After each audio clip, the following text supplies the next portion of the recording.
আসসালামু আলাইকুম। Hello everyone, কি অবস্থা, কেমন আছেন? আশা করছি আল্লাহ তাআলার অশেষ রহমতে আপনারা খুবই ভালো আছেন।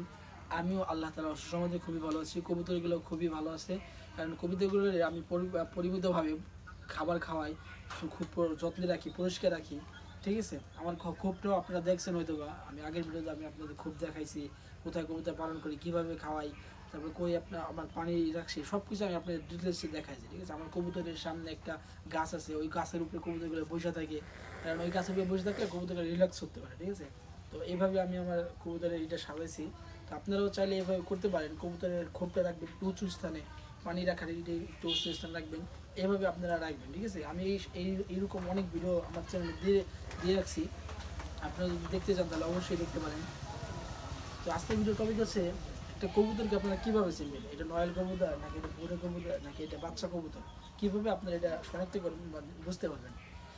আসলে এটা বোঝার জন্য আপনার প্রথমে দরকার হবে অভিজ্ঞতা, দক্ষতা দরকার হবে। ঠিক আছে, কারণ আপনি প্রথম অবস্থায়, নতুন অবস্থায় কিন্তু চিনতে পারবেন না এটা কি নয়াল কবুতর নাকি এটা বাচ্চা কবুতর নাকি এটা বুড়ো কবুতর। এটা চেনার জন্য আপনার এই দক্ষতা মানে আপনার অভিজ্ঞতা থাকতে হবে, আপনার অনেকদিন পালতে হবে, তারা বুঝতে পারবেন। তাছাড়া আপনি যদি চান, আপনি যারা অভিজ্ঞ লোক আছে তাদের নিয়ে যেতে পারেন। যদি কবুতর কেনার সময় আপনি নয়াল বা বাচ্চা বা বুড়োটা কিনতে চান, তাহলে আপনারা লোক নিয়ে যেতে পারেন, সেক্ষেত্রে আপনার সুবিধা হবে। এখন আমি জানাবো কীভাবে মানে চিনতে পারবেন যে এটা কী, কোন কবুতর, এটা নয়াল কবুতর নাকি কীভাবে চিনতে পারবেন সেটা জানবো আজকের ভিডিওতে। সর্বপ্রথম হচ্ছে কি, বাচ্চা কবুতর। বাচ্চা কবুতরগুলো চেনা কিন্তু খুবই সহজ, কারণ বাচ্চা কবুতরগুলো হইতেছে আপনার পশম কম থাকে। বাচ্চা কবুতরের শরীরে পশম কম থাকে, আর বাচ্চা কবুতরের ডাকটা কিন্তু চেঁচের ডাক। ঠিক আছে, অন্য ধরনের ডাক থাকে।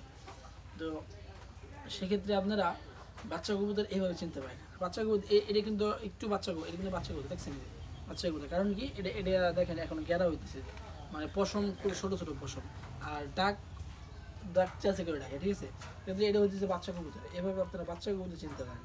আর বাচ্চা কবুতর শরীরে পশম কম হবে, মাথার দিক দিয়ে থাকবে না, এই যে মাথার দিক দিয়ে নাই, তারপরে আপনার এই যে ডাঙাই দিক দিয়ে নাই, এদিক দিয়ে নাই, এই যে দিক দিয়ে না, দেখেন কই কই পশম থাকবে না, এই যে এখানে নাই, এই যে এখানে নাই, এই যে দেখেন বুক ফাঁকা থাকবে একবারে। ঠিক আছে, আর ডাক্তার চেঁচে করে ডাকবে, খাইতে পারবে না একা একা, এটা হচ্ছে বাচ্চা কবুতরের লক্ষণ। ঠিক আছে, বাচ্চা কবুতর একা একা খাইতে পারবে, দেখেন খাওয়া দিচ্ছে, খাইতে পারবে না, একা একা খাবে না। ঠিক আছে, ওটাই ধরে ধরে খাইতে দিতে খাওয়াবেন,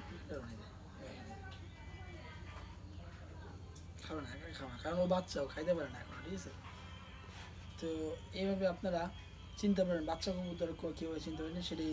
তো দেখা হচ্ছে পরবর্তী কোনো ভিডিওতে। ততক্ষণ পর্যন্ত ভালো থাকবেন, সুস্থ থাকবেন, আল্লাহ হাফেজ।